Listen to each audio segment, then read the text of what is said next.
യേശുവിനോടൊപ്പമുള്ള യാത്ര. എളിമയുടെ പാതയിൽ നടക്കുക.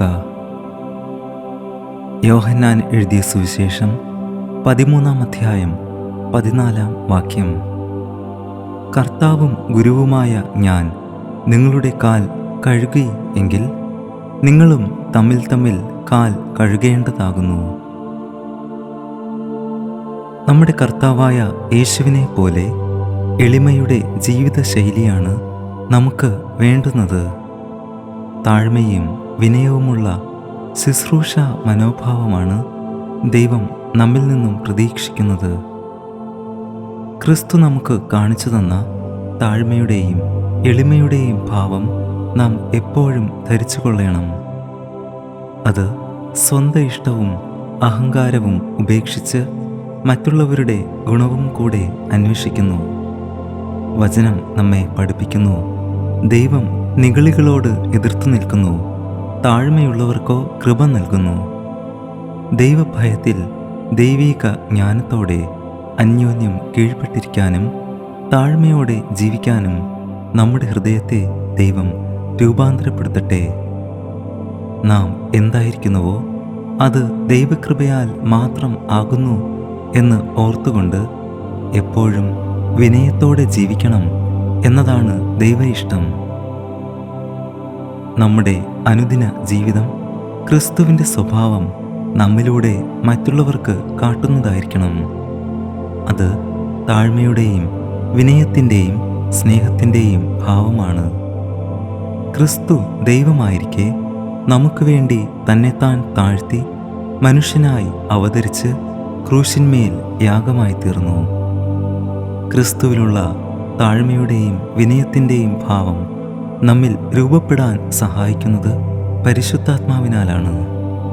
അങ്ങനെ താഴ്മ ധരിച്ച് മറ്റുള്ളവരെ നമ്മേക്കാൾ ശ്രേഷ്ഠരായി കരുതുവാനും ക്ഷമിക്കാനും സ്നേഹിക്കാനും സാധിക്കുന്നു. യെശയ്യാവ് 29-ാം അധ്യായം 19-ാം വാക്യം നമ്മെ ഇങ്ങനെ ഓർമ്മിപ്പിക്കുന്നു: സൗമ്യതയുള്ളവർക്ക് യഹോവയിൽ സന്തോഷം വർദ്ധിക്കുകയും മനുഷ്യരിൽ സാധുക്കളായവർ ഇസ്രായേലിൻ്റെ പരിശുദ്ധനിൽ ആനന്ദിക്കുകയും ചെയ്യും.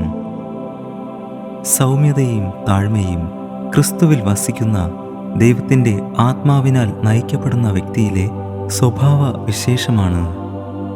ഈ ലോകം തരുന്ന താൽക്കാലികമായ സന്തോഷത്തേക്കാൾ ദൈവത്തിൽ സന്തോഷിക്കുവാനും പരിശുദ്ധനായ കർത്താവിൽ ആനന്ദിക്കാനും സൗമ്യതയോടെ ക്രിസ്തുവിൻ്റെ മുഖം ഏറ്റുകൊണ്ട് ജീവിക്കുന്നവർക്ക് സാധിക്കുന്നു. ദൈവം നമ്മെ ആക്കിയിരിക്കുന്ന സാഹചര്യങ്ങളെ താഴ്മയോടെ അംഗീകരിച്ച് ജീവിക്കുവാനും നിന്ദിക്കപ്പെടുമ്പോഴും ത്യജിക്കപ്പെടുമ്പോഴും ക്രിസ്തുവിൻ്റെ നിന്ന വലിയ ധനം എന്ന് എണ്ണി ക്രിസ്തുവിൽ സന്തോഷിക്കുവാൻ സൗമ്യതയോടെയും താഴ്മയോടെയും ജീവിക്കുന്ന വ്യക്തിക്ക് കഴിയുന്നു. പരിശുദ്ധാത്മാവിൻ്റെ സഹായത്താൽ സൗമ്യതയോടെ ജീവിച്ച് ഒടുവിൽ സ്വർഗീയ ഭൂമിയിൽ അവകാശികളായി തീരുവാൻ ദൈവം നമ്മെ ഓരോരുത്തരെയും സഹായിക്കട്ടെ. യേശുവിനോടൊപ്പമുള്ള യാത്ര നമ്മെ ഓർമ്മിപ്പിക്കുന്നത് എളിമയുടെ പാതയിൽ നടക്കുവാനാണ്. അതിനായി ദൈവം തൻ്റെ പരിശുദ്ധാത്മാവിനാൽ നമ്മെ ഓരോരുത്തരെയും സഹായിക്കട്ടെ.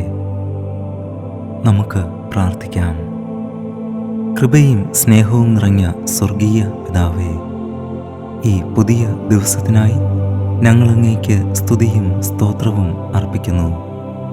കർത്താവും ഗുരുവുമായ അങ്ങ് ശിഷ്യരുടെ കാൽ കഴുകി താഴ്മയുടെ ഭാവം വചനത്തിലൂടെ ഞങ്ങൾക്ക് കാണിച്ചു തന്നതിനായി നന്ദി. താഴ്മയോടെയും എളിമയോടെയും ജീവിക്കുവാൻ ഞങ്ങളെ ഓരോരുത്തരെയും സഹായിക്കണമേ. എല്ലാ അഹംഭാവവും സ്വയത്തെയും ഉപേക്ഷിച്ച് അങ്ങിൽ സന്തോഷിക്കുവാൻ ഞങ്ങളെ ഓരോരുത്തരെയും സഹായിക്കണമേ. ഇതിൽ ഞങ്ങൾ വരുത്തിയ കുറ്റങ്ങളും പാപങ്ങളും ക്ഷമിക്കണമേ. അങ്ങയോടൊപ്പം എളിമയുടെ പാതയിൽ നടക്കുവാൻ ഞങ്ങളെ ഓരോരുത്തരെയും സഹായിക്കണമേ. കർത്താവായ യേശുവിൻ്റെ നാമത്തിൽ തന്നെ ആമേൻ. ദൈവം നമ്മെ അനുഗ്രഹിക്കട്ടെ. God bless you.